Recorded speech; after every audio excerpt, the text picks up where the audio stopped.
There you are, looking good. Well, thank you.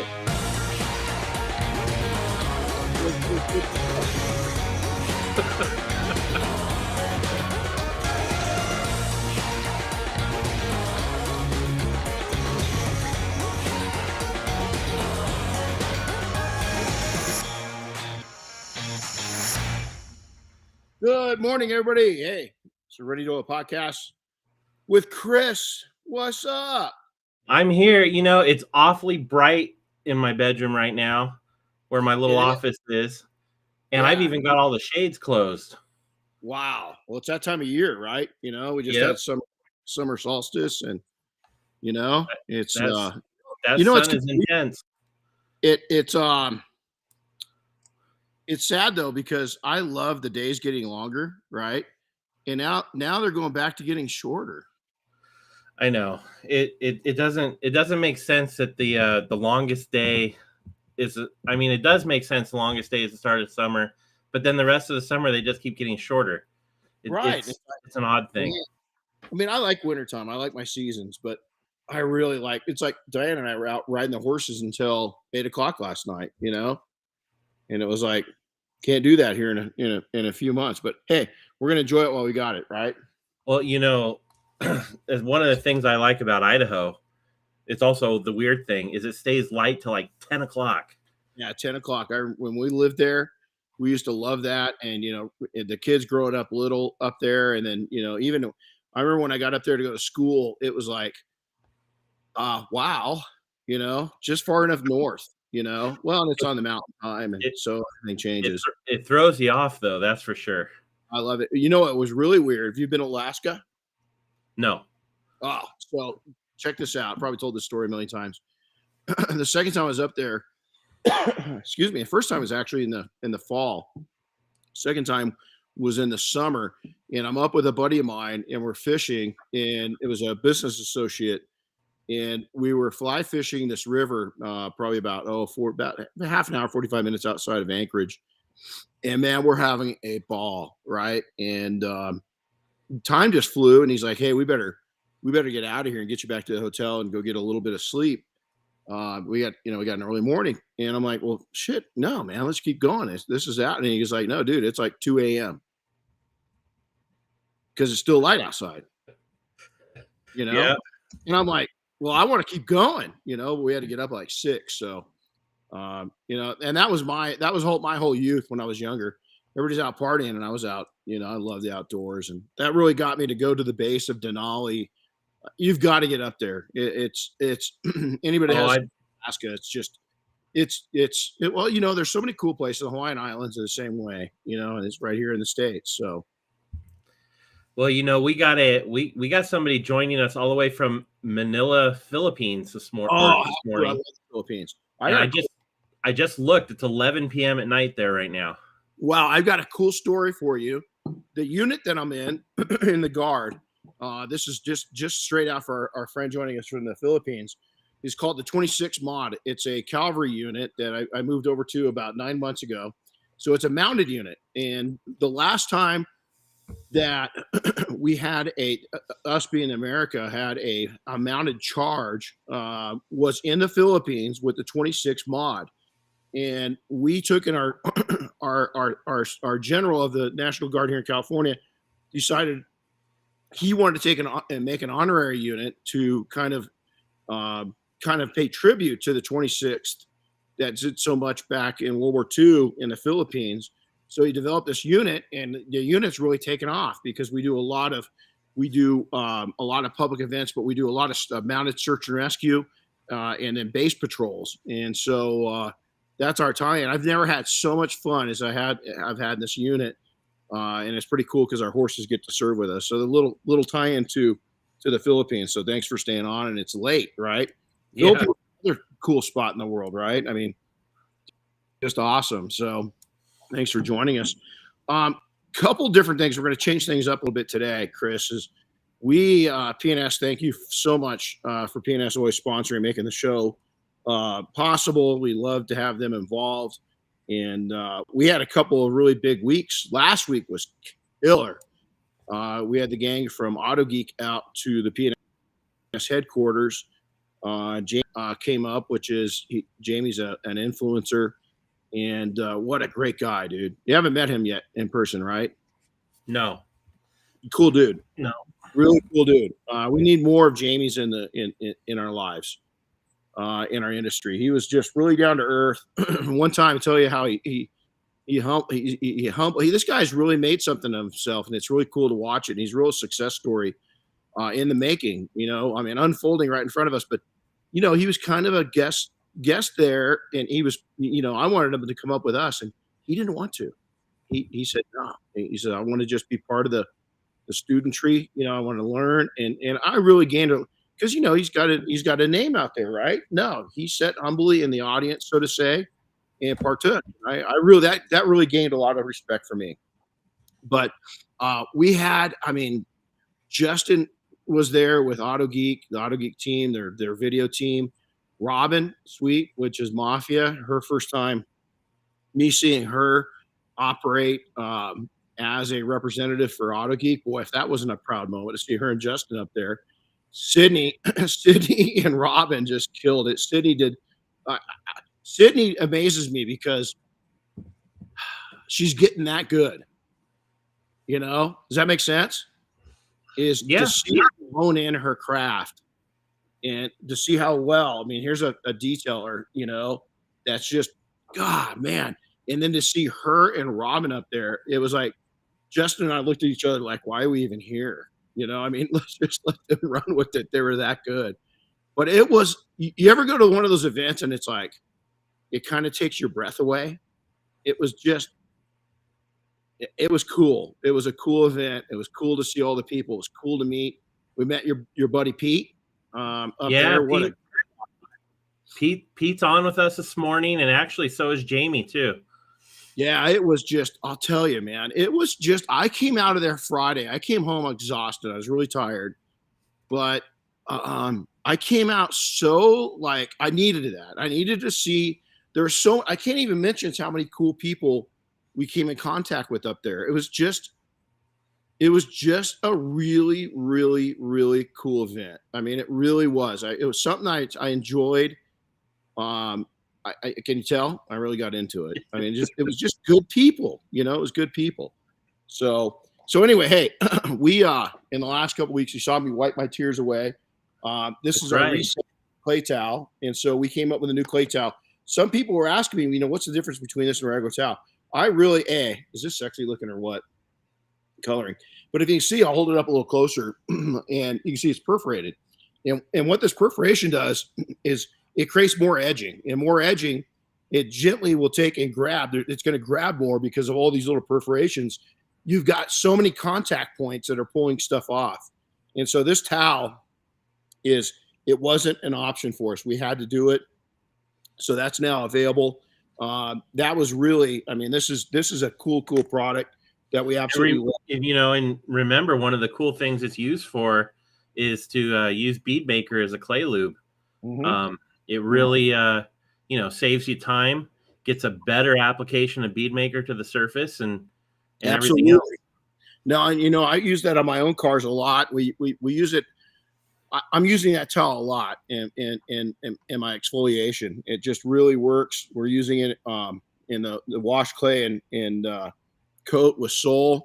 And then we also came up with Lucid, which is our new headlight coating. Really excited about this. I tested this for 18 months on real world headlights, my old Chevy out there. I'm actually going to do a video here shortly. We got so many cool things. I'm really excited. I feel I've got a couple down weeks. It's amazing what will happen when you can just relax. It's a real lesson to myself because I talk about it all the time. But in the last 6 months, we haven't really gotten much. And when I say we, you and I, but our entire team, the double black team, I mean, we've just all been going so hard. And it's nice to wake up in the morning and know I don't have anything like pressing that I have to go just kill it on. And it's really reset. Get it? Reset.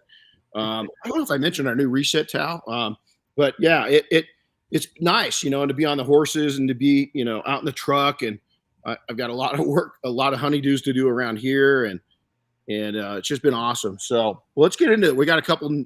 So we covered the new products. And we're going to start something on the podcast called AMA Ask Me Anything. And so I had a really good question, and I am so sorry, Chris. I didn't go in and get the name. This person sent this to me over the weekend on Facebook, and I'm so sorry. I didn't see who it was. I should have done that. But before we go anything, aren't you going to ask me something? Oh, you mean like what's on your shirt? Oh my God. It's amazing that you asked me. I can't believe it. So this was actually a gift from, who, Chris. And he knows that I love Top Gun, the movie. I've got to tie into it. I'm not going to bore you with that story right now, but This bike was a legendary bike, and truth or show, I didn't own this bike, but I had a buddy, and I don't remember it because this is back when I was a teenager. I was 18 or 19 when the GPZ, when Kawasaki introduced the GPZ line. This was the GPZ 900R. And I had to think about that for a second. We just called it the GPZ, but they had a 750 that was introduced before that changed bikes forever, right? It was kind of the launch of the crotch rockets, the sports bike. And the 750 was really cool. It actually had more power, but the 900, the engine set lower in the frame. It was like just an engineered bike. This bike was just totally like engineered the right way. I wish Gordon McCall was on, because he could probably explain exactly, what size they used on it. But I remember getting on this bike. I'd had a 750 that I owned, and then I remember getting on this bike, and it was like, whoa, this bike was just a game changer. And then so this was a friend's bike, but this was the bike that Tom Cruise Maverick rode on the original Top Gun. And Chris knew it and bought it for me, and this bike's pretty legendary. There's a little bit of interesting trivia behind that bike too. I don't know all the details, but I read it recently. They were supposed to use a different bike from a different manufacturer in the movie, and it was going to be provided by that manufacturer. But Tom Cruise didn't want to wear a helmet in the scenes on screen and on filming. And so the company providing the bikes didn't want a non-helmeted rider associated with their bike. And so the production company went out and bought 2 of these bikes instead, and the rest is history. I'll be dang. Well, I'll tell you, if you look, okay, Top Gun, F-14s, there was no other bike at the time that could perform like this thing. That was, out of the box, so to say, off the showroom floor. So what a great move. That was also before the helmet laws, right? In California, some states still have it. I remember getting on this bike the first time I rode it, and I didn't have a helmet on. And this is a true story. I remember coming back from the first ride, and one of my buddies lost his license, and I think what happened, and I ended up with the bike for a few months over summertime. Can you imagine being 18 or 19 years old and ending up with this bike, and you didn't have to buy it? I mean, it was like a dream come true. But I remember riding it the first time without a helmet, and I remember coming home and thinking, I better put a helmet on. And so I actually, even though it wasn't part of the law, and believe it or not, I had really cool hair, and I had sense enough to know I better put a helmet on. So, but cool bike, cool trivia. Thanks, Chris, for the shirt. These shirts fit nice too. These are comfortable shirts. So I'm gonna have to go and look around and see what else I can find, because I do enjoy them. And that's in just in case you guys can't tell, that's not Renny's breakfast on the shirt there. Those are silhouettes of 2 F-14s in the background there. Yeah, you can see it's pretty cool. Pretty cool. And they're full back, they're whole swept wing too, because a lot of people don't know that with the F-14s is those wings would sweep back, and man, that thing was wicked. So hey, again, sorry about this, but ask me anything. In your opinion, what's the most important part of running a business? And I really thought about this on Sunday a little bit, and this is what I came up with.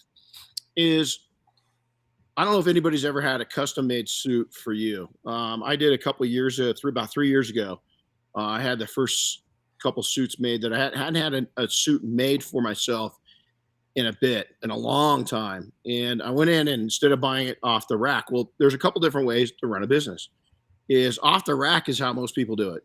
They go in, it fits all. They don't have it tailored. They go in, they start a business up, and they run with it.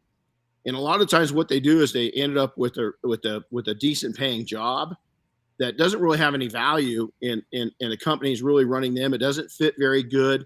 It's a little long in the sleeves. The fabrics aren't perfect. Might not be the right color, might not be the right texture. Definitely not fitted towards, what the business can do. Now, the other way to run a business is just like building having a suit made for you. Now, most people think that you're going to get, a 2-piece, 3-piece, 5-piece suit. But let me explain something to you. Jacket and pants, right? Maybe a vest, but there's a lot more than that involved in having a suit made. Is that there's several fabric options. Just like you can choose a fabric that fits you. And in the business, you've got to take and build that business that it is you. There's actually about 38 different pieces of a suit when you take each element of a suit.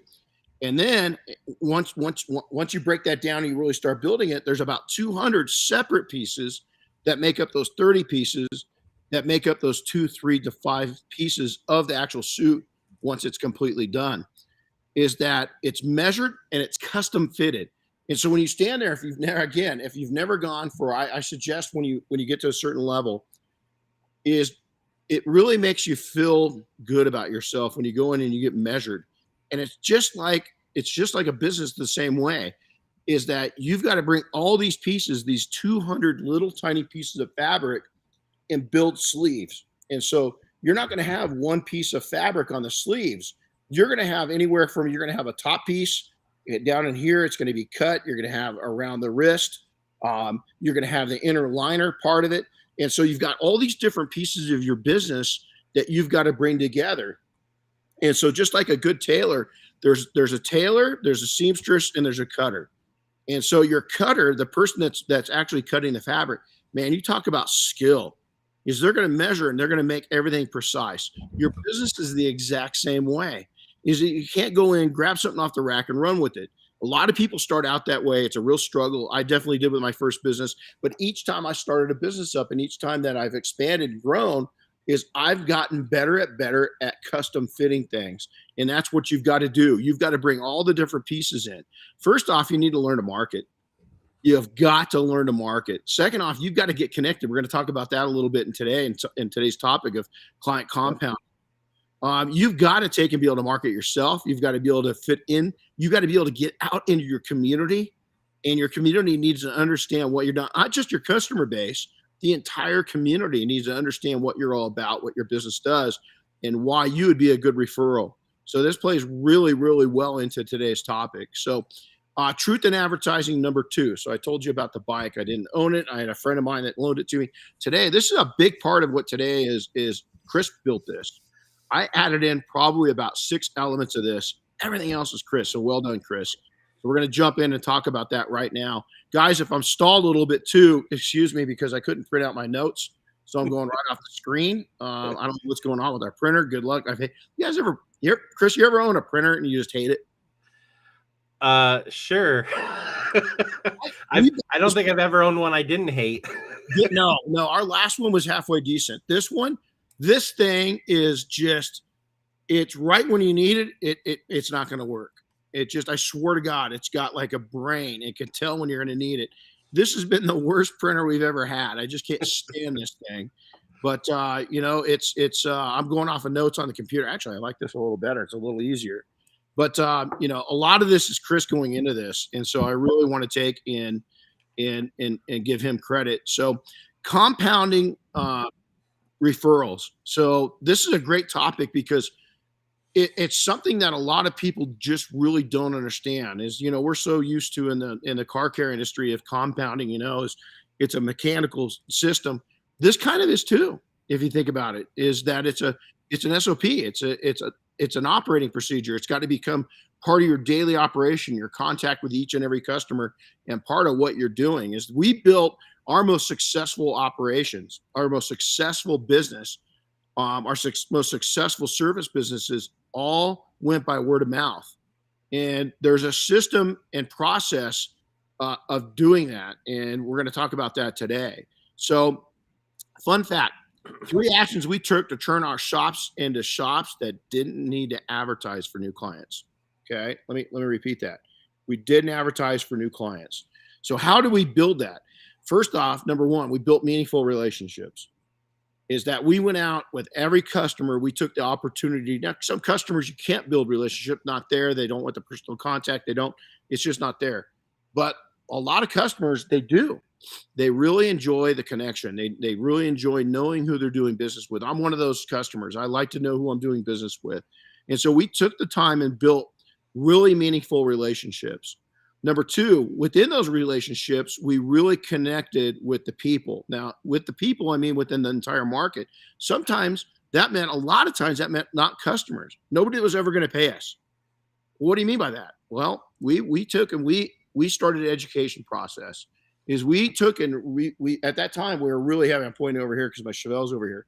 We were really taking aim at the jet aircraft. Well, I didn't have a jet.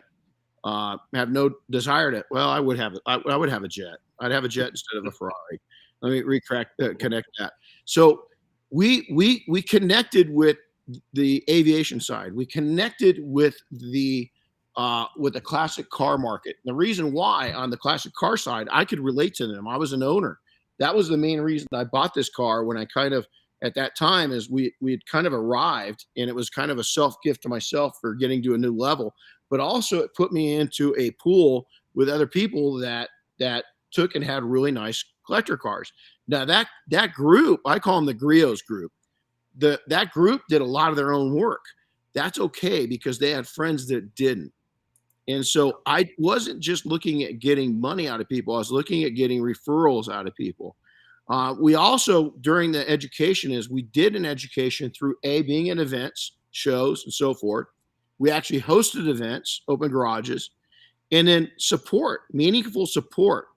What I mean by meaningful support is that we had a newsletter just like we do now. We had a newsletter. We're constantly educating. We entertained. We took and related to people. We related on the fact that if they had kids at the time, I had young kids, so I understood having the challenges of kids in cars, all those different things. And then lastly, number 3, we asked for referrals. We didn't just simply expect a referral. We kindly asked for a referral. How I did that is I'm a handshaker. Is that even during COVID, I'm still a handshaker. Is that I took and at the end would say, hey, I really appreciate the opportunity to earn your business. If you've got friends or family that you think would appreciate our level of service, we'd love for you to share our business information with them. Literally, I'd say something like that to everybody I came in contact with. I had nobody that wasn't a possible customer. When I pulled up at a gas station, I got so much work at gas stations, and I didn't do a hard sell. I'd go up and see a nice car, a car I could appreciate, something that I thought that we would like to work on in our shop. And I would just go up and hand them a card and say, hey, if you're ever in need of a detailing service, professional detail, let us know. It's a beautiful car, and walk away. It was as simple as that. I didn't do any hardcore selling. Keep it real simple. You could do the same thing at a car show, have a meaningful discussion about their nice car, and then, end it the same way, just by the way, I'm a detailer if you ever have a need. Well, you've seen, Chris and I, we've got some shirts, and it says, Surgeon General warning. I mean, I used to wear really creative shirts, and we had some of those shirts made and we handed them out in our market. We wore attire that drew people in. So we were our brand, and we took and did a great job at connecting in our market and going out and being among our market. So Chris, you lead in, your existing clients mean more to you than you know. Boy, is that true or not? So many people are constantly reinventing their client base when sitting right in front of them is they don't do any marketing to their current clients. Your current clients have already spent money with you and they want to spend more with you. You just got to keep them right up at the front. And so it's so important to do that. And Chris makes note of that. But yet so many small businesses don't do that. And it's like, I don't understand that. Why would you not take and market to the people that are already with you? How do you do that? You stay in contact with them. We use constant contact email system. We've sent electronic newsletters out for 20 plus years, or right at 20 years. We used to send printed ones out, and oh my God, we did it once a quarter. And I want to tell you, Chris, it would take us an entire week. By the time we had them printed, we didn't even print them ourselves. We had them printed because it was, we'd send out 150, 200 of them. But by the time we printed them, by the time we addressed them, labeled them, it was a lot of work back then prior to having an electronic version of it. And my buddy, Jim Gogan, we both really dove in deep into constant contact. Probably in about 2007 is when we really started. Oh, no, it was probably a little before that, maybe. That I think both of us were fooling around with electronic newsletters before that. But it really was a game changer. And as Jim and I got closer and closer, And Jim's out of Ipswich, Mass, and a good friend of ours. But so much of what we've done, Jim's a Hall of Famer. He's a founding Founders Club member in the IDA, and the guy's just brilliant. But so much of what Jim and I did in our early years was it was pioneering, detail marketing in the detailing industry, because none of us had really done it. Mark Johnson was another guy that we really bonded. There's so many of them, but those two really come to mind because we build up an entire system around marketing to our current clients and getting them back. Is that, we always hear this. We've got Air Force One coming up here in less than 2 weeks, right? And the people in the industry that know how hard it is to retain customers, really, it's never been a problem for us, but it takes a lot of work to retain those customers. They're always reaching out and saying, "Hey, man, that is so awesome! 19 years of doing these airplanes." And then you got the guys and the uneducated people that say, "Oh my God, you guys have done that before." Really, it's the same. Well, I'm sorry if your customers don't come back to you. I really feel bad that your customers don't come back to you. It might say something about your quality of work, might say something about you. It might say something about your lack of connection. But we really concentrate on repeat customers. And a repeat customer is really a compliment to you, yourself, because you're maintaining that customer. And it's also a tribute to how hard you're working to maintain those relationships. So your marketing efforts, when you start doing this, is not just to get, if you've got a strong referral system, is again, ask for it. The second thing is, and Chris is going to jump in here, is that you need to be screaming your message. There's a lot of noise out there right now. Just a tremendous, we constantly talk about that. Is that, between right now, let's name some stuff that's going on. Let's see. I love this little sign we saw when we were over in England recently. We had COVID, World War III started up, gas prices are astronomically high, inflation's going crazy, our politics are nuts. Oh, by the way, we want to detail some cars. And so if you're going to contend with gas prices and the craziness of the world and a global pandemic going on, and then, oh, by the way, Russia and the Ukraine are in this big fist fight, you better have a good message, because right now, social media and our minds and our ears are filled with so much crap that you've got to have a clear message. It's a lot clearer message to have your clients talking your message and talking your business to other people they know in a quiet spot than it is to try to get out there and reinvent new customers. Now, if you're new in business or newer and you've got a small pool, the biggest thing you could do is start up exactly what Chris and I are going to talk about right now, from ground zero, is start building up that relationship. Now, Chris, let's talk about peer recommendations and recommendations versus in referrals versus just going on and Googling detailers near me. So how many customers do you think trust recommendations compared to going out blindly?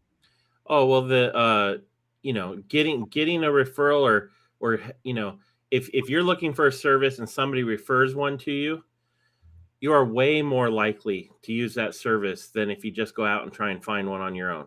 That referral is, it's really like as good as gold. People just trust it more. It's gonna get through. It's gonna make that connection better. I was gonna say that I don't have to do that much detailing anymore, right? Working with you and stuff like that keeps me very busy. But one of the things I do still do is I take care of my existing clients. Especially I have this core group of really good ones that just love doing business with me, and they like to refer business to me, but they know how my business has changed, but they still like to support me as much as they can. And man, those people are definitely the ones you want to take care of. And they do go out of their way to share your name, your information, everything you do with other people, because they love you and they want to support you. Yep, absolutely. I've learned this, Chris, is just having common courtesy. Please, and thank you. You know, when somebody refers us over, this leads right into the next couple sections, is that we always made sure to call them and say, hey, man, thank you. You know, we really do appreciate you doing this. People just love a thank you and recognition. The other thing is we'd use some kind of reward. I'm not a discount guy. I don't like giving discounts, price discounts. We'll talk about that in a second. But you know, your referral program, the nice thing is birds of a feather flock together, that old saying, right? Is that you want to make sure that your referral program is targeting the right kind of people. The last thing is that you want a customer is you want to make sure it's a good fit, not a wrong fit. The other thing is you want to make it really easy to understand. Chris really highlighted this. Easy to understand your referrals, meaning what are people going to get if they refer you, especially in your early. And when we first started a location up, is we wanted to take our referrals were so strong to us. We really put that out there. So easy to understand, appropriate rewards and offers, simple sign up methods, simple eligibility, and easy to redeem. You know, a lot of times what we did is in the beginning is we put it out there, say, hey, we actually had a really nice like postcard size item. And what it did is it was a thank you card. And it says, you know, our business, our small family business continues to run and support our community by kind people like yourself referring us to others. Ask about our referral program. And so we automatically say, well, we get people that would say, hey, you know, the Joneses sent me over. So make sure that, you get them a data boy. A lot of times what we do is we would, again, not discount, but the next time we'd see them, let's say that somebody had an $800 single step paint correction with a coating. That's a nice customer to gain, right? So we would be back over the Joneses and we'd be in for a maintenance weekly maintenance wash. We give them that week's on the house. We just say, hey man, you sent these people over to us. Thank you so much. This one's on me. Something just as simple as that. Sometimes going out there and doing something unique like that, that's not on the menu, that's off the menu, is that you're the owner. You can do things like that. And sometimes they're like, oh my God, thank you. Guess what you're going to get? You're going to get even more referrals because you were kind. I don't like tying it into a cash value is, oh, we'll pay you $100. Man, to track that stuff's really tough. There's modern ways with software. By the way, software. On this referral system, software is a must. Software in your detailing company is no longer an option. It's an absolute must because it's going to help you standardize your referrals with text messaging, with emails and so forth. You can do so much with software that's going to help you that we just didn't have back in the day that's present now. It's the real world, and it's just getting better and better and better and better. And so make sure that you tie your whole referral system back into your software by activating your text messaging and your emails to ask for the referrals during the process and after the process. So a lot of times is instead of a price discount is what I'll do is in there is that if you send them something, some kind of communication, ask the customer, hey, was this a referral? ? If so, who sent you? And when they respond it back, follow up on that, and then maybe send an email notice out to that person saying, hey, thank you so much for referring us. And by the way, congratulations. On the next time we see you, we're going to give you a free coating upgrade for your windshield, a free engine cleaning, wheel coating. All these different things are easy but valuable. Is like a window coating. That's at least $100 value, but it only takes you 20 minutes. Right. But it's got a huge value on it, right? And so I think that's really important. Now, Chris, you talk about promoting your referral program by marketing to your customers. How do you do that? What do you do? Well, the very simple one is you got to just talk about it. You know, you can't just have it and not do anything with it. So you got to talk about it, face to face. You also got to, if you have staff, you got to make sure they know about it and that they understand it, because they're going to have interactions with your clients too. And so, you just need to be able to, share that referral program, ask for those referrals and everything else. And then, beyond that, you talked about the electronic stuff, right? So, whether you have a referral program that's explained through your website, You do it, say through your email newsletter. You always mention it, that kind of stuff. Um, your social media, everything, all those usual electronic channels to help spread the word. Yeah, it's huge. And again, I love the fact that you bring up your staff too, is that get your staff engaged in the culture of your company. And part of your culture is getting like customers back in the door. And so this is a really, really cool, our one shop up in Sun Valley, Idaho. By the time that we are about 5 years into that shop, is we had zero advertising. We didn't, all of our advertising, let me rephrase that. We had zero outside advertising, meaning that we weren't, this will go way back. This will tell you how long ago this was, is we weren't in the phone book. We didn't get into the expensive phone book option. We didn't have to pay for space on our website for Google Ads. We'd done our website up good at the time, so we were organically really in that market. We were the first detailing company that came up as the web developed, as online sales developed and so forth. We got to the point where there was no need for spending outside money to promote our business. What we did is exactly what Chris is talking about, is through our culture, is we would take and draw in the right type of customers from our customer base, going out and telling their friends and family about us. There was no need to take and bring out in advertising. Matter of fact, we had a membership program that we sold out. We completely sold out our membership. And it took me, I want to say 2 years in, we hadn't sold a single membership. Matter of fact, I was like, why is that even there? Why do we have it?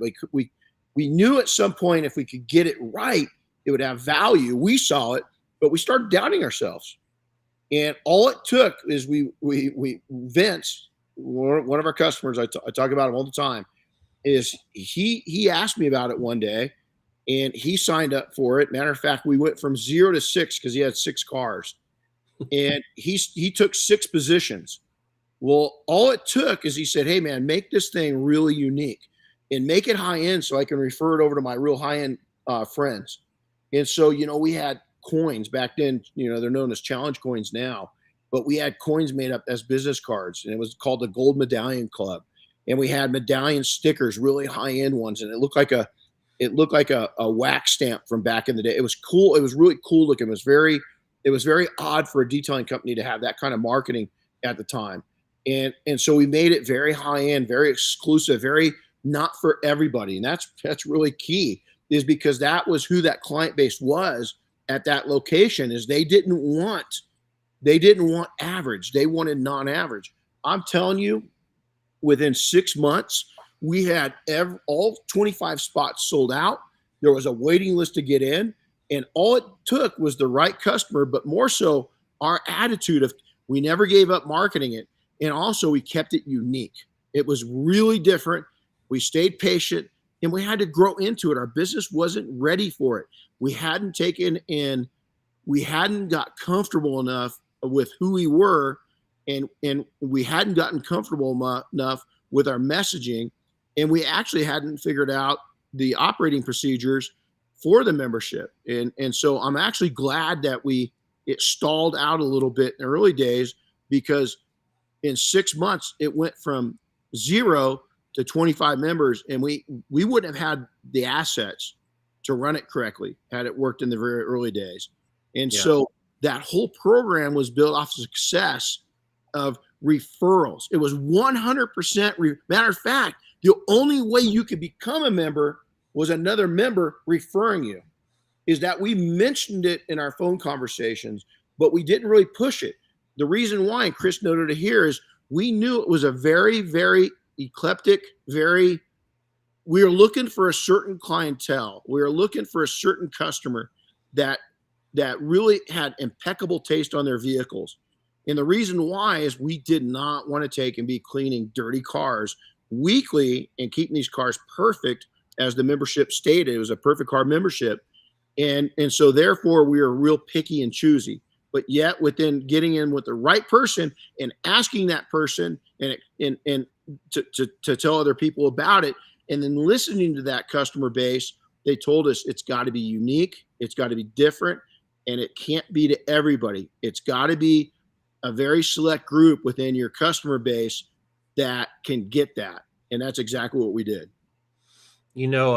Crystal Clean Detailing's on with us, and they commented that 90% of their new customers come from referrals. And, that actually takes full circle because, 90% is that number of, people that trust referral recommendations, so they're, based on that number, they're getting nearly 100% of the people referred to them, which is killer, right? Yep. I'm telling you, but you just nailed it. Trust. Once we moved and I've said this for the last 20 years, once we moved it doesn't matter what industry we're in. We've owned businesses and we still do in different industries, it's got to be trust-based.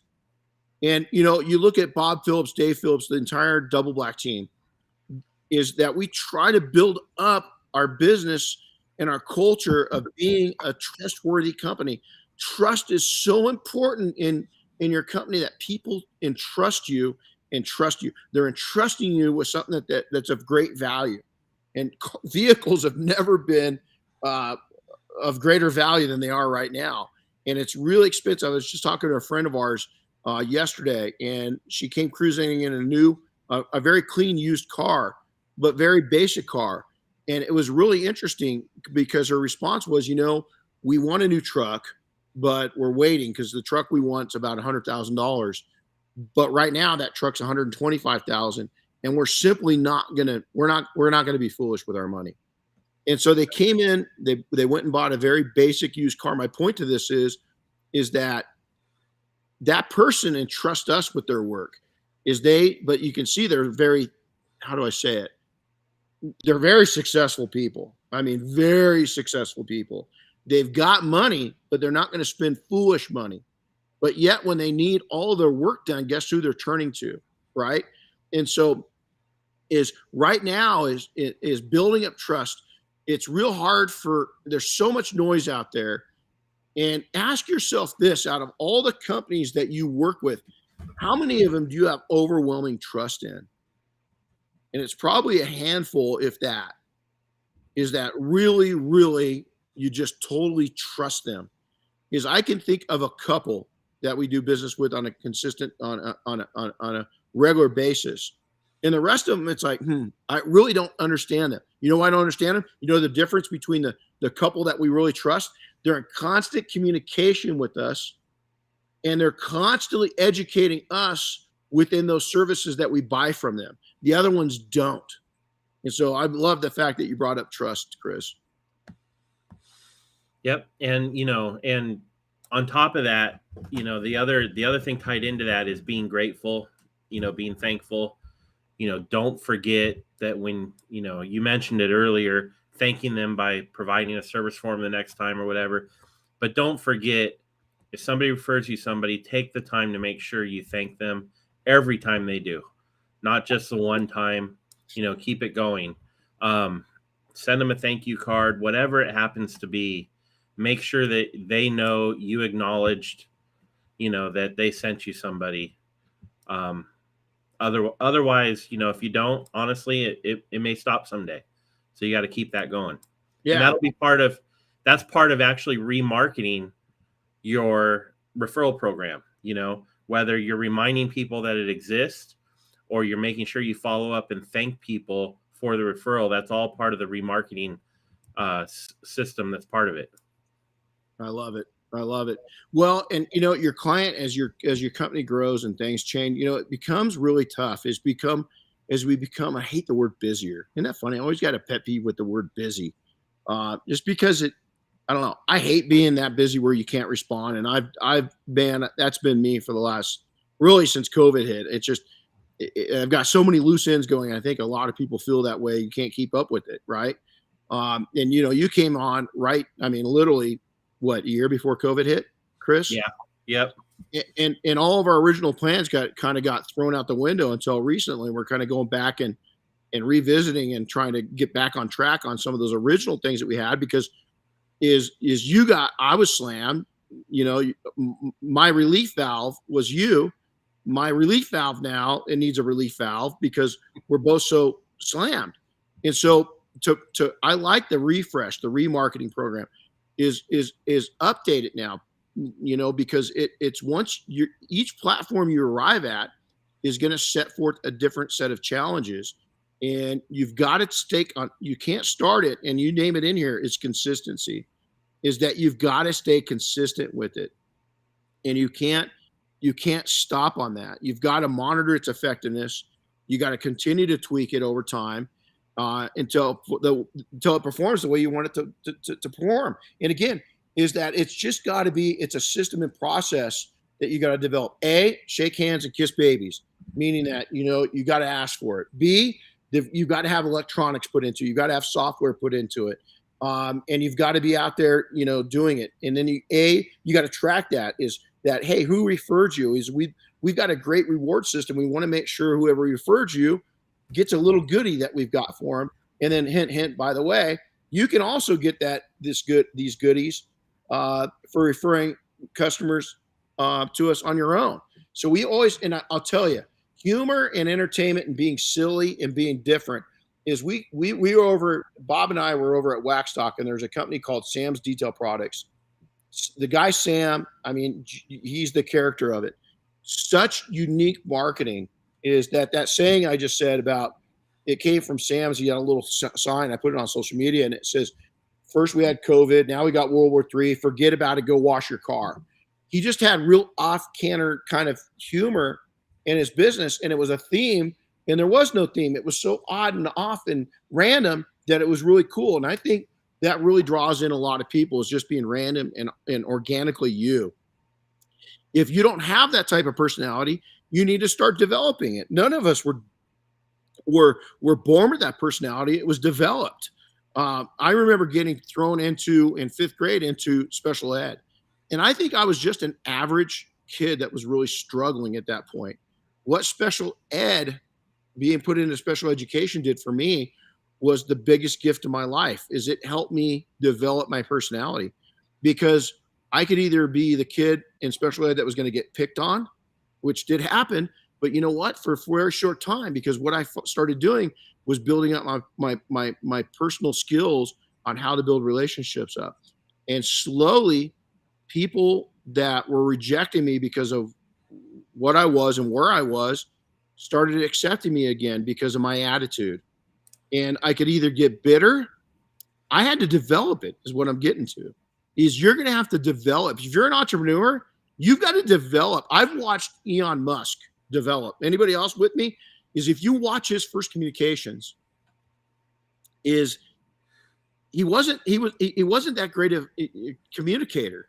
And I won't call him shy, because I don't know if that's the word. But now, if you've watched him come out of the shell, his style is uniquely him. He's developed that style over the last 20 years. And you're going to have to develop your style and your personality, and your referral business is based on that. Listen, people aren't referring people because they need a detail, or they need this, or they need baby food or baby formula, which they do because there's a damn shortage. I think it's because our president might be going through, he's probably eating a lot of that formula. Never mind. That's a whole nother topic. I'll go. That's ensure. Well, there you go. That's, yeah, I won't even, yeah, that's a whole different thing. But it's no matter what they want, is they're not referring that, they're referring you. Yep. They're referring you because they trust you. So building up that trust, building up that personality. And listen, you don't have to be this, just outgoing, outrageous person. That be you, and develop the person that you're comfortable with, but never take and stop developing that, because that's all part of your referral system. You are it, not your company. Your staff is it, not your company. It's you and your staff and your culture that they're going to be referring, and then your high quality work. And it might not be, I hate to say this, is that it might not be all the polishing work you do or the amazing interiors you do. Is it might be that you just you take and deliver a product that is seen of value in your market. And it could be a wash clay in Seoul that does it, and you didn't even touch the paintwork, but they're going, "Wow, look how shiny that car is," and you're looking at it going, "That thing's a swirl," you know, but it's shiny and protected, and that's what your customers want. It's the whole package, right? They like you, they trust you, they want to see you succeed. And believe it or not, these customers that refer you regularly, they genuinely, care about your success. Absolutely. So lastly, let's go into this with when you're tweaking your system, be able to track it is how many of your existing clients are referring you. You've got to get that number up. It's a simple equation. The more referrals you get, the more business you get. And the more referrals you get, the less you've got to take and rely on outside resources. One of the top detailers, probably the most profitable person in all of auto care, does not have a website and has no social media. I've met him several times. I got to see him the last time I was in Germany. I got to hang out with him. Amazing, amazing shop.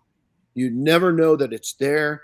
He's got a very small client base, and he's known in the circles that he's within and nowhere else. Yet he's probably the most profitable person in auto care that I know of, including me. Um, the guy, it's amazing on what he's done, but it's taken him 30 years to hone that in. He's built up a great life and a great lifestyle in those 30 years. It's not like he was just cranking out. He's been working hard for it, but it took time to develop that. So be patient. How many of your clients continue to refer you over time?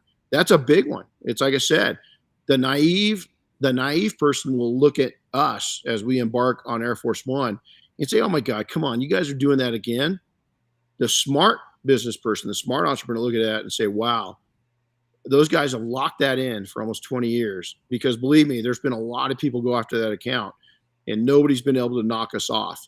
The main reason why, I'm going to tell you guys, we do good work. We understand the challenges of a $300 million artifact, and then all the other artifacts we work on. That's part of it. But the key is a relationship. It comes down to we've built relationships and trust up. And then lastly, go ahead.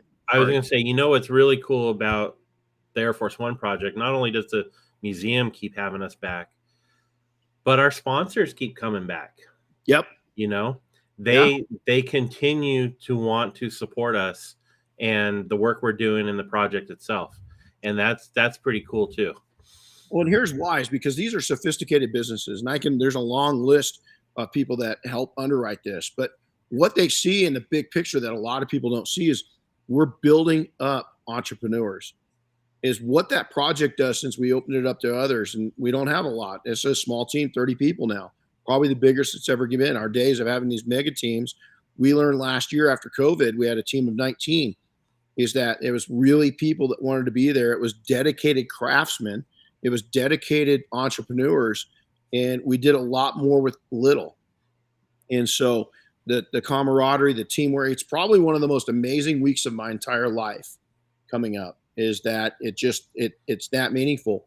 But not only that, Chris, not only does the museum and Boeing trust us, not only do the sponsors that keep coming back, and we're going to really start sharing who those sponsors are. The Air Force, they still own that airplane. That is not owned by the museum. It's on loan. Yep. A lot of people don't realize that I've got to put in a request every year that goes to the Air Force. The Air Force sends it over to the DOD, and it used to take months. As a matter of fact, the first time it took like a year to get approval. Now approval, I send it, and literally, if it's not back to me and saying, "Oh yeah, do it," within 24 hours, it's odd.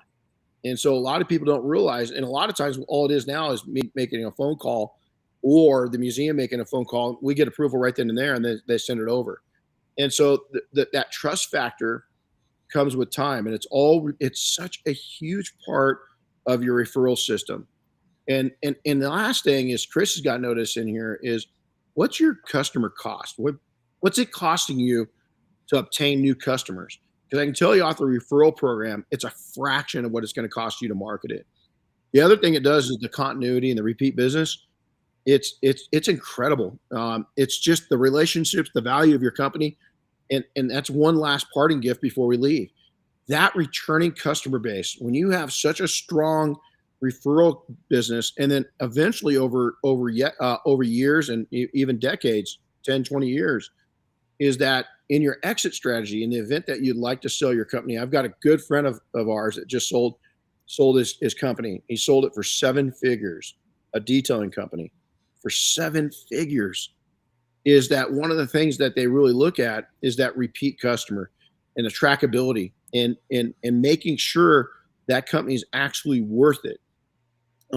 This individual doesn't take cash under the table. This individual runs a really legit shop that does a lot more than just automotive care. Is they really it's a whole God, what do you, it's a lifestyle business. It's something that attracts people. It's amazing, right? 7 figures, 7 figures. And this company relies heavily on its referral business and has built a real serious business off of having referrals, not having to go out there and constantly reinvent themselves with new people that don't have the trust factor and don't have the connection, don't understand the culture, but yet they've gone out and built it, and they've got an amazing culture that's going to bring them in 7 figures off their 20 plus years of effort. So, all right, well, Chris, productive, yeah, day. before we wrap up, I do want to circle back on something you touched on a little while ago, and that is software. And I just want to share my experience with it. For a couple things, we actually have a couple of great sponsors this year for Air Force One. You're Able is one of our bronze sponsors, and then one of our returning sponsors for multiple years as a silver sponsor is Road FS by Zenware. So, both these companies make great software to help you do things. But what I want to point out is how important that software is. In my dealings with our potential students, with the 175 members of our Detail Mafia, all that kind of stuff, I could not keep track of the things I keep track of without software. And you guys need to make sure you introduce that into your business so you can keep track of your customers, so you can take notes on the things they like, the things they don't like, the things that they've done for you, the referrals they've sent you, all that kind of stuff. Because the ability to pull that information up at your fingertips is going to make you look like the most amazing detailer in the world. They're going to be impressed by what you remember about them. And you can't possibly remember these things with everything else going on in your head these days. But knowing how to use the software and putting it to work is going to help you do that. Well, just them listening to this podcast alone just makes them one of the most remarkable detailers in the world. Just saying. No, it's all seriousness. This will give you a thing. And I mean, Road FS and You're Able, two amazing companies. Road FS, Jody and Rod and I have a 20 plus year relationship. They've been pulling this cart. They've been a workhorse within the software side of things for a long time. 20 years ago, it was a real struggle to get one detailer to even look at software. We were using the software way back, and guys and gals, it is like Morse code versus modern day technology. It was complicated, but yet it was game changing. We had to use it. Now, flash forward 20 years, and these pioneers have made it really simple and affordable, and it's you just can't go without it. And this isn't a commercial on it. This is telling you right now. I don't care if you're a part-time. This young man last week up at PNS headquarters, he showed me his software and how he's tracking. Now he's got a full-time gig. This is a side hustle. He had it broken down after his expenses. Everything was in there. He had it all the way down to every little piece, nut and bolt was put into his software. And his profitability is, I want to say $78.50 an hour after everything was said and done. That is how precise you can be. And man, I looked at this young man and I was like, which he's coming to training in, and I can't recall his name. I'm so sorry. He's coming to training in December. But I looked at him and I was like, that must have been Ramiro. That's it, Romero. That's it. So I looked at him and I was blown away that this young entrepreneur, that's a part-time entrepreneur, by the way, has his act so together that he realizes the importance of tracking that. And and it was huge. It was absolutely huge. So, Yep. all right, Chris. Well, unless you've got more, let's you guys go out and client compound. Is making this happen is not an option. If you really want to change your business and you really want to take and really focus on taking and making the most efforts, is that get people talking about you and get people referring you. It's an absolute game changer. It's going to change your life. It's going to change your business, and it's going to make life a lot easier. And honestly, you're going to have your culture is going to be really cool. Is you're going to be able to do something to your culture that a lot of companies can't do, and you're going to love it. You'll never regret it. And just this is something you haven't started. Let's say if you're even in business for 10, 15, 20 years and you just don't have a real good referral program going, do yourself a favor, get one going. If you're new, do it right now. It's a lot easier, that muscle memory, to get it in the early stages than to change it up later. But it's not that hard. Even if you're well into your business, just get it going, do it, and you won't regret it. Yep. All right, Chris. Well, I am off. Rip has got to have new horseshoes put on today, and that's going to be trying to take. And he's young and big and does not like his feet messed with. So today, the next hour and a half is going to be interesting. Wish me luck that I don't get killed in the meantime. That reminds me. I just saw a funny video I think it was yesterday on social media. Uh-huh. This guy has to cut the nails on his dog's paws, right? Yep. But dogs don't like that. The way he distracted him was he wrapped his own head in saran wrap, put peanut butter all over his forehead, so the dog would lick the peanut butter to distract the dog while he was cutting his toenails. So yeah, maybe I can imagine, and Rip's a foodie. Maybe if I show you a video later, okay, hold on. How'd the dude breathe? Just around his forehead, not his full face. You don't understand, man. Rip is, if I put it on my forehead, I'm going to have horse slobber. Yesterday it was funny as heck because we're out riding, right? And Ollie, Diane's horse, is a little more seasoned. He's a little older. Rip's real young. Well, Rip was not he wasn't in a mean mood. He doesn't have a mean bone in his body, but he wanted to screw with people. So we're sitting there riding, and he constantly either wanted to go up behind Ollie and like nip his tail or his butt, or he had to walk next to him. But Ollie's got like a 2-foot personal space. He's kind of like Diane. He's got an air bubble around him, and he doesn't like people coming in that bubble, right? Rip doesn't have one. And so Rip is constantly trying to ride right next to Ollie, and it's driving Diane's horse nuts. Then we go to get through the gate, and I pull Rip, and I'm getting him out, and I'm trying to close the gate, and it's got this little attachment.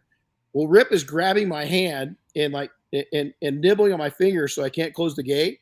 And then as I get the chain in my hand, he grabs a hold of it and he's pulling the chain off. So then I get the chain. I'm like, knock it off. So I go to get it around, and he pulls the chain again. So you can imagine today I'm going to be honest. Diane has had to have him reshoed. This is my first time. And she just said, you know what? He's your horse. I'm not doing this no more because he goes crazy, psycho. So I don't know what I'm a little nervous because when she says that, she's got good patience. So I think I'm in for it this morning. So it'll be fun. All right, man. Well, hey, everybody, have a blessed day. Go out, start that referral system going, compound it. Chris, great job of laying this out. This was nicely done. I appreciate all the hard work you put into this. And again, if you guys, if you like this, please, make a comment, share it, man. Really, seriously, share it. But make a comment, and especially over, on all the different podcast hosts and so forth. Give us a thumbs up, and let us know if there's a topic. We love this. Ask me anything. If you've got a question, especially we like to see more if somebody's asking the same question about the same topics, we love that. But any questions you've got, I promise to give credit next time. Those that asked it, very, very sorry. Other than that, have a great day, guys. You take care, and we'll be back on next week, and we'll see you then. Take care, Chris. All right. Have a good one, guys.